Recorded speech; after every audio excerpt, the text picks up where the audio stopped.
kompleks sih, memang agak rumit. Tapi di Roma 6 dikatakan baptisan itu pakai bahasa Yunani, bahasa aslinya perjanjian baru itu. Artinya baptiso, artinya diselamkan, bukan pilih-pilih metode. Mau kita diselamkan, kalau kita seperti si penyihir itu, yang di dalam KKR-nya Filipus, pura-pura ya sama saja. Tapi kalau kita punya pilihan, kita nggak sekarat, kita bisa cemplung air, persis seperti metode Tuhan. Kalau metodenya aja kita pilih-pilih, nggak persisin sama Tuhan, jalannya nanti mencong-mencong. Sedangkan orang yang dibaptis gitu aja masih ada yang kecolongan. Saya mau dibaptis bukan demi denominasi. Sekalipun kalau saya dibaptis mungkin nanti saya bisa disalah mengerti oleh rekan-rekan sendiri, nggak apa-apa. Saya mau taat sama Tuhan. Makanya baptisan itu langkah pertama setelah bertobat. Itu adalah ujian pertama setelah orang itu terima Tuhan.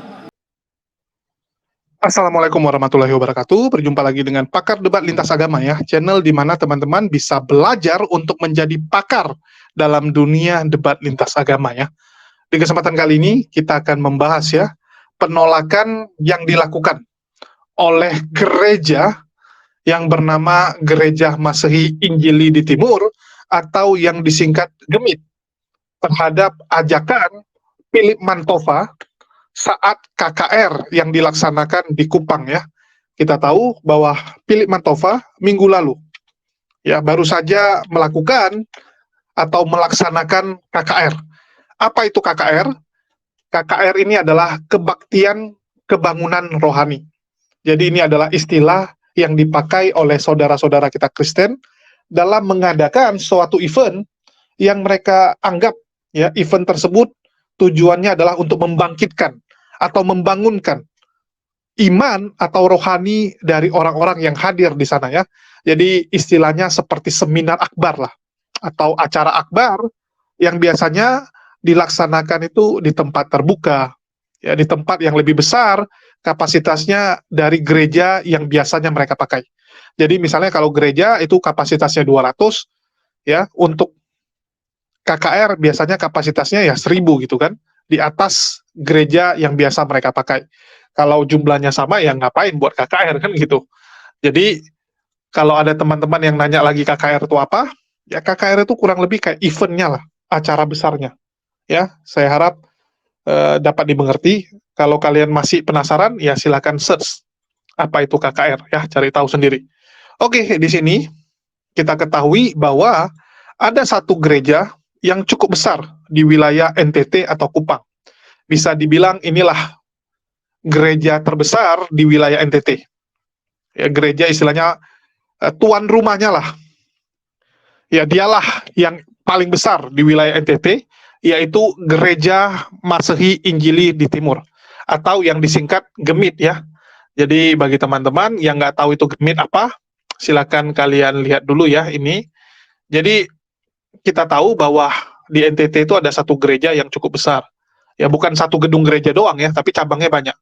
Jadi nama gereja tersebut adalah GMIT, Gereja Masehi Injili di Timur. Adalah salah satu gereja bagian mandiri dari Gereja Protestan Indonesia. Gereja ini terletak di Provinsi NTT, Nusa Tenggara Timur. Gereja ini berdiri pada 31 Oktober tahun 47. Pada tahun 48, gereja ini bergabung dengan World Christian Conference. Selain itu, gereja ini juga ikut mendirikan dan tergabung dalam Gereja Protestan Indonesia, Dewan Gereja-Gereja di Indonesia, yang sekarang disebut Persekutuan Gereja-Gereja di Indonesia atau PGI pada tahun 1950. Jadi kalau kita lihat tahunnya, ini adalah salah satu gereja tertua ya. GEMIT adalah salah satu dari 3 GBM pertama gereja bagian mandiri dari Indische Codes yang disetujui pada 1933 untuk mewakili wilayah Minahasa, Kresidenan Minahasa, Maluku, Kresidenan Maluku, dan Timor, Presiden Timor dan pulau-pulau. Namun peresmiannya terjadi pada akhir tahun 1947. Dua gereja saudara yang telah mandiri adalah GMIM dan GPM tahun 34 dan 35. GEMIT yang akan menyusul pada 1937 tertunda akibat pergolakan politik daerah dan nasional, diikuti pecahnya Perang Dunia Kedua. Jadi gereja ini punya sejarah yang panjang dan seharusnya dia sudah berdiri tahun 37. Tapi karena tahun 37 sedang terjadi pergolakan politik ya. Kita tahu saat itu Indonesia saat masih dijajah Belanda, dan yang namanya Jepang itu sudah mulai menunjukkan tajinya, dan di dunia internasional juga semua lagi pada ribut, sehingga tertundalah pendirian Gemit tersebut, dan baru terrealisasi setelah Perang Dunia Kedua selesai, Indonesia berdiri. Nah, jadi ini salah satu gereja yang bisa dibilang disetujui ya, atau sudah direncanakan jauh sebelum Indonesia ada. Jadi istilahnya ini salah satu peninggalan Belanda lah. Berdirinya Gemit ini salah satu peninggalan zaman kolonial Belanda. Ya, bisa kalian bayangkan tahun 1937 harusnya udah berdiri. Jadi sebelum 37, tahun 33 ini udah dimulai. Sudah dimulai rencana pendirian tiga gereja wilayah, yaitu GIMM, GMIM, ya, GPM, dan Gemit. Ngeri ya kawan-kawan ya. Nah, itulah sejarah dari gereja ini, dan kalian bisa lihat bahwa mereka menolak dengan keras ajakan dari Philip Mantova kepada jemaat-jemaat mereka untuk pindah menjadi jemaat GMS. Oke, kita dengarkan dulu. Baptisan itu beraneka ragam saya tahu, tapi jangan dibaptis karena denominasi. Saya ingin dibaptis sesuai dengan ajaran murid-murid Yesus, seperti yang diajarkan oleh rasul-rasul Tuhan.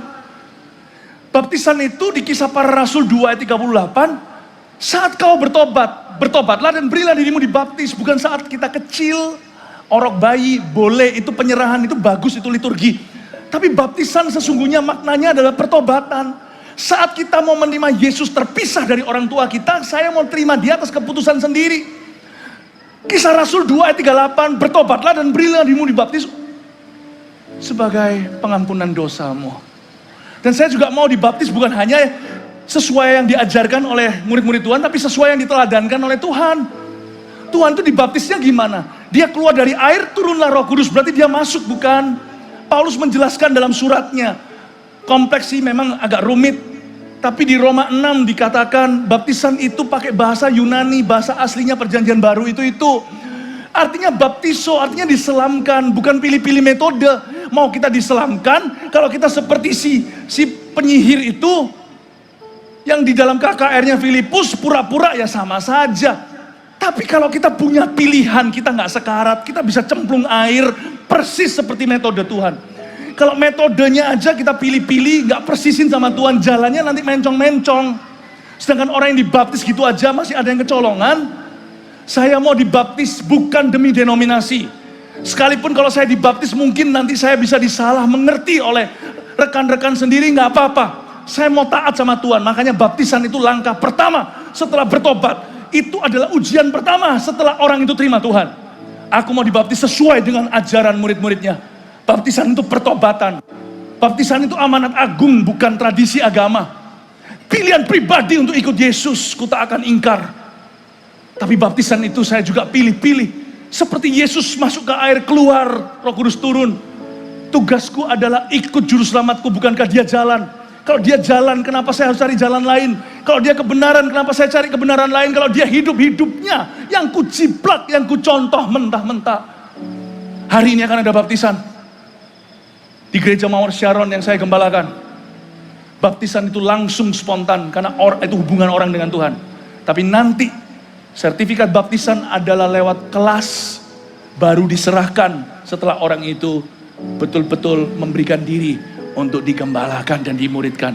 Nah, sebelum pulang, saya juga ingin menghimbau Anda, bagi Bapak Ibu Saudara semuanya yang rindu ingin mengenal Gereja Mawar Sharon lebih lagi, menjadi rumah rohani bagi Anda semuanya. Sepulang ibadah KKR ini nanti Anda bisa menghubungi booth di Welcome Lounge yang ada di pintu masuk yang ada di belakang Anda. Yang tadi Anda ketika Anda datang ke tempat ini, Anda bisa menerima informasi di sana. Dan jangan lupa kami juga ingin mengundang Anda untuk ibadah di Gereja Mawar Sharon bagi Anda yang rindu.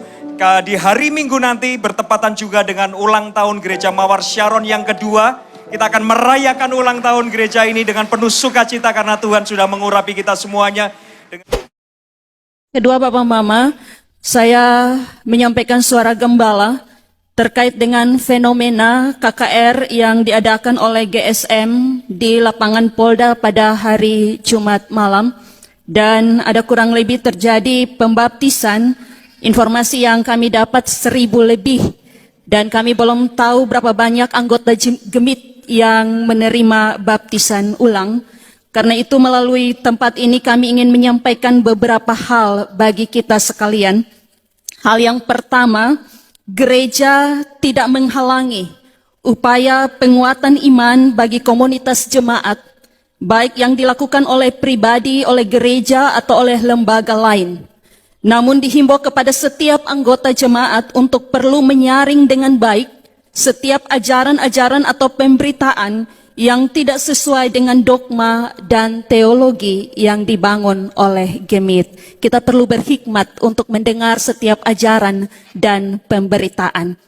Hal yang kedua, Bapak Mama, terkait dengan baptisan ulang yang dilakukan dengan cara selam, ada beberapa hal. Pertama, Gemit telah mempunyai aturan sakramen baptisan yang jelas, yakni bahwa Gemit melakukan pelayanan baptisan dengan cara percik yang didasarkan pada nama Allah Tritunggal, Bapa, Anak, dan Roh Kudus. Karena itu, baptisan ulang dengan cara selam adalah penyangkalan terhadap baptisan yang telah dilakukan atau yang telah diterima.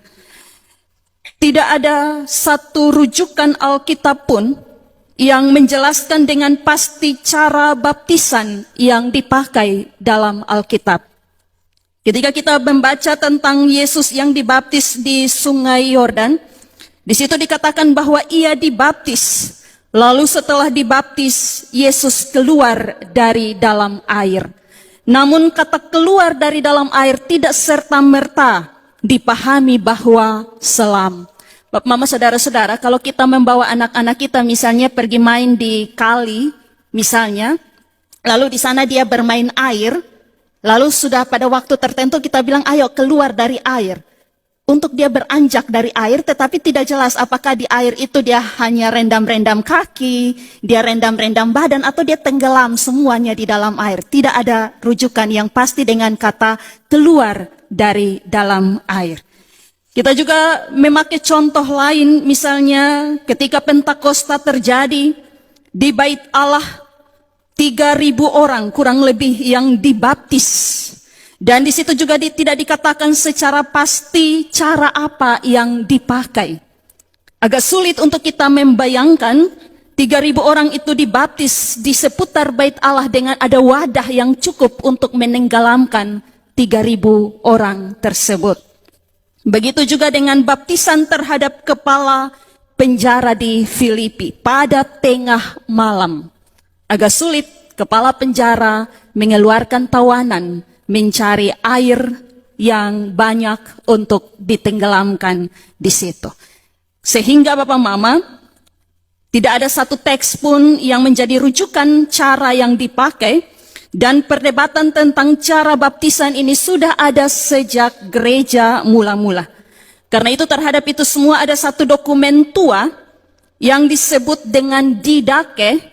Dokumen ini kemungkinan adalah tulisan para rasul yang diperkirakan sekitar tahun 80 sampai 120 Masehi ditulis.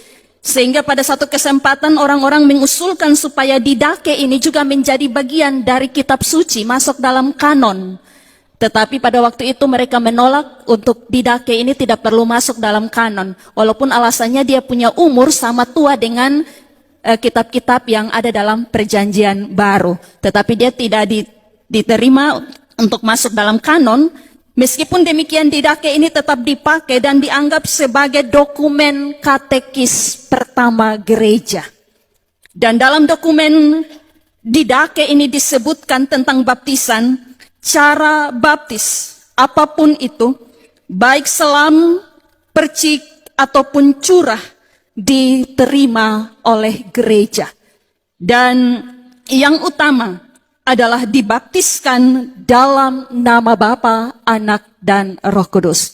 Jika kata baptis itu kita maknai sebagai ditenggelamkan atau dibenamkan dalam nama Bapa, Anak, dan Roh Kudus. Bukan dibenamkan di dalam air. Itu perlu dibedakan. Perintah Tuhan Yesus dalam Matius 28 ayat 19, baptislah mereka dalam nama Bapa, Anak, dan Roh Kudus, bukan dalam air. Air hanya dipakai sebagai wadah untuk pembaptisan. Karena itu Bapak, Mama, Saudara-saudara, dalam perintah Tuhan Yesus itu juga dikatakan, baptislah mereka dan ajarlah mereka. Karena itu tidak salah, baptis habis baru ajar. Dan baptisan terhadap anak-anak, meskipun mereka belum menerima, belum mengerti apa-apa, itu tetap sah. Habis baptis, baru kita ajar mereka, yang nanti ada saatnya, ketika dalam gemit, mereka sudah dewasa, mereka akan mengkonfirmasi kembali pengakuan yang mereka terima melalui baptisan itu, yang kita sebut peneguhan sidi. Jadi peneguhan sidi itu bukan sakramen, dia hanya konfirmasi kembali pengakuan saat baptisan yang dulu dijawab oleh orang tua dan para saksi, mewakili anak-anak dalam dan kemudian dalam tanggung jawab untuk mengajarkan supaya mereka mengerti.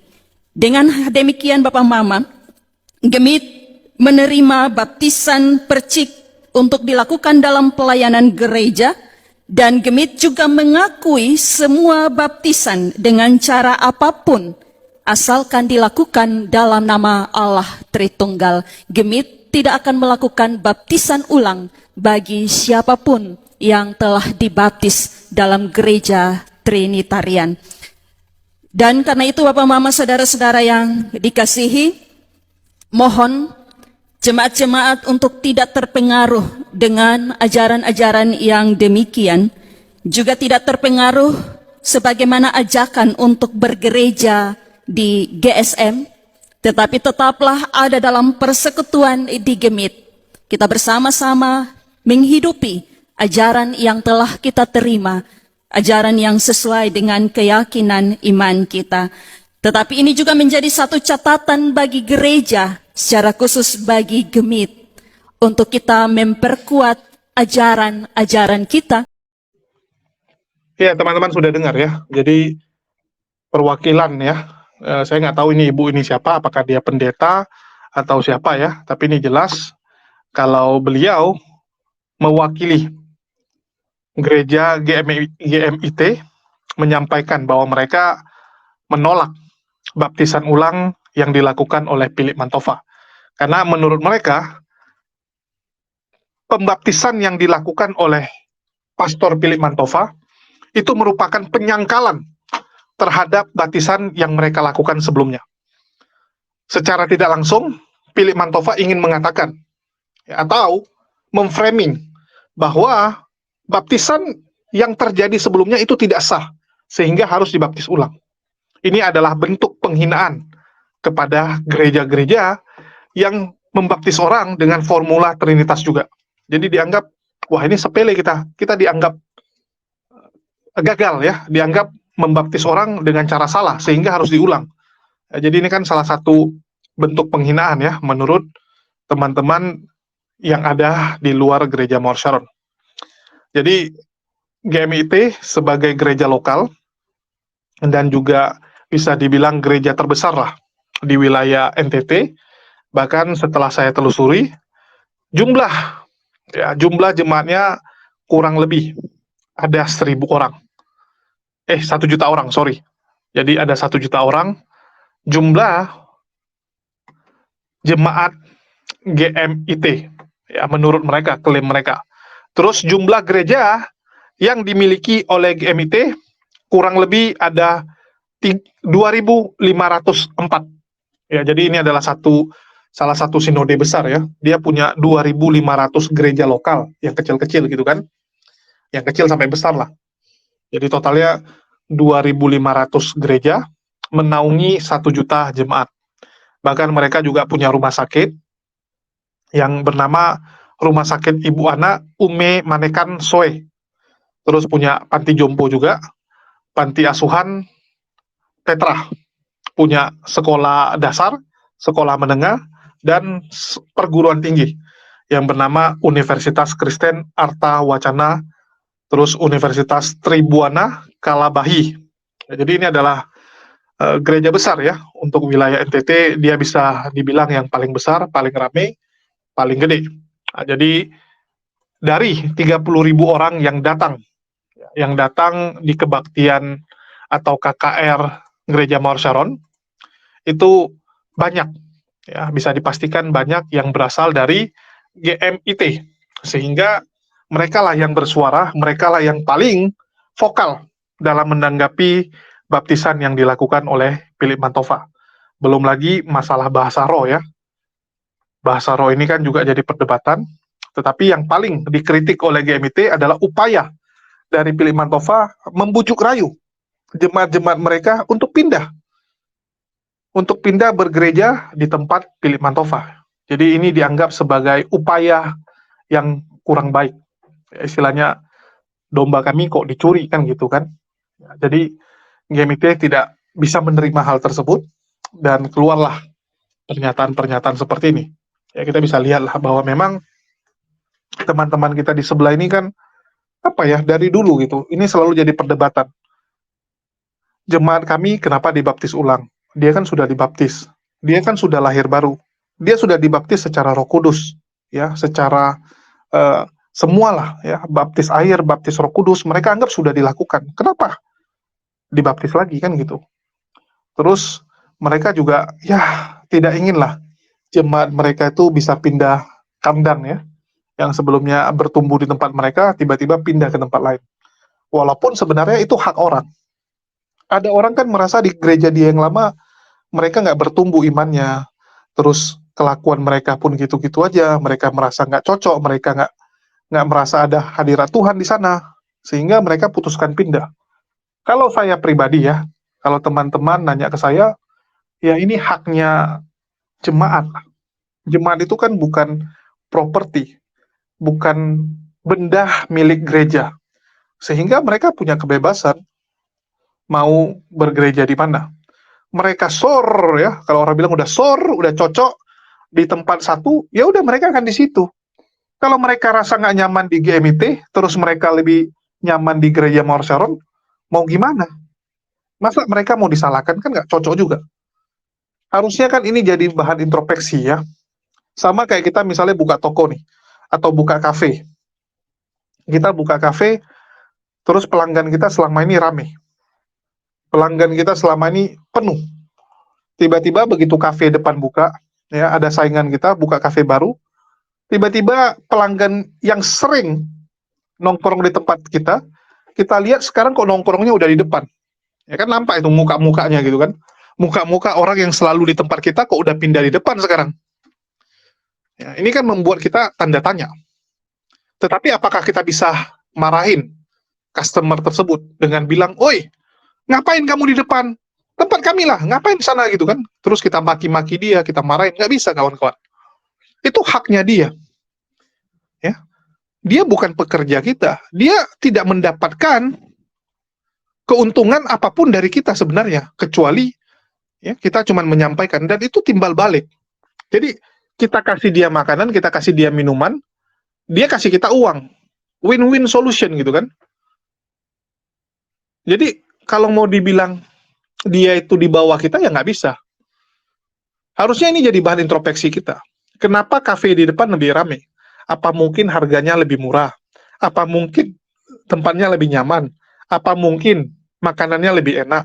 Apa mungkin karena lebih ramah karyawannya? Ya mungkin selama ini karena kita sendirian, ya cuman ada kafe kita di lingkungan ini, sehingga karyawan kita mulai sombong, pelayanan lambat, ya, terus jadi asal-asalan karena merasa kita yang di sini tuan rumah, kita sendirian di sini. Orang mau nggak mau makan tempat kita, jadinya kita sombong. Begitu ada yang buka di depan, baru kan cemas, ya cemas karena pelanggan kita pada pindah. Harusnya itu jadi motivasi kita, ya bukan malah menganggap bahwa yang di depan kita inilah biang kerok tempat kita sepi, atau malah kita marahin pelanggan-pelanggan kita. Nah, jadikan ini sebagai pelajaran, motivasi, bagaimana cara supaya kita bisa mendapatkan lagi kepercayaan dan juga pelanggan-pelanggan kita masih mau makan di tempat kita, kan gitu. Harusnya itu yang kita pikirkan, gimana caranya itu, apa yang salah. Nah, bukan dengan kita memberi peringatan, kalau makan di tempat saya tidak boleh lagi makan di depan. Nah, kan nggak mungkin kita buat seperti itu kan. Jadi kita bikin pengumuman, bagi yang makan di tempat kami, bagi yang makan di restoran kami, dilarang makan di depan. Kalau sudah makan di depan, nggak usah makan di tempat kami. Kan nggak mungkin. Ya, nggak mungkin kalian usir pelanggan seperti itu. Suruh pelanggan memilih, mau di tempat kita atau depan. Kan terserah orang, dia mau minggu depan di situ, ya terus malam minggu berikutnya di tempat kita, ganti suasana, ya itu hak orang. Itu hak orang gitu kan. Bisa aja mereka ganti-gantian. Minggu ini di sini, minggu depan di tempat lain, karena ganti suasana. Nah, begitu juga dengan yang lain. Nah, jadi jadikan ini sebagai pelajaran ya. Terus kita kembali kepada GMIT yang menolak ajakan Philip Mantova, yaitu hak mereka lah ya. Itu hak mereka melakukan penolakan seperti ini, tetapi saya berani jamin, yang namanya jemaat, yang namanya orang itu nggak akan bisa diatur-atur. Saya berani jamin, nggak akan bisa diatur-atur. Mereka juga pasti akan pikirkan, mereka juga akan pertimbangkan di mana tempat mereka yang lebih nyaman, di mana tempat mereka yang bisa bertumbuh, bisa menjadi yang lebih baik, dan khotbahnya enak, ya, tempatnya bagus, dan mereka bisa rasakan hadirat Tuhan menurut mereka kan gitu. Ya, saya berani jamin itu yang akan terjadi. Dan sekali lagi ya, biarkanlah ini berproses, kita jadi pengamat saja, kita jadi penonton saja. Mungkin itu saja yang bisa saya sampaikan. Makasih buat teman-teman semua yang udah nyimak. Di akhir kata saya ucapkan, wassalamualaikum warahmatullahi wabarakatuh, dan terima kasih atas dukungan buat channel ini. Makasih buat semuanya.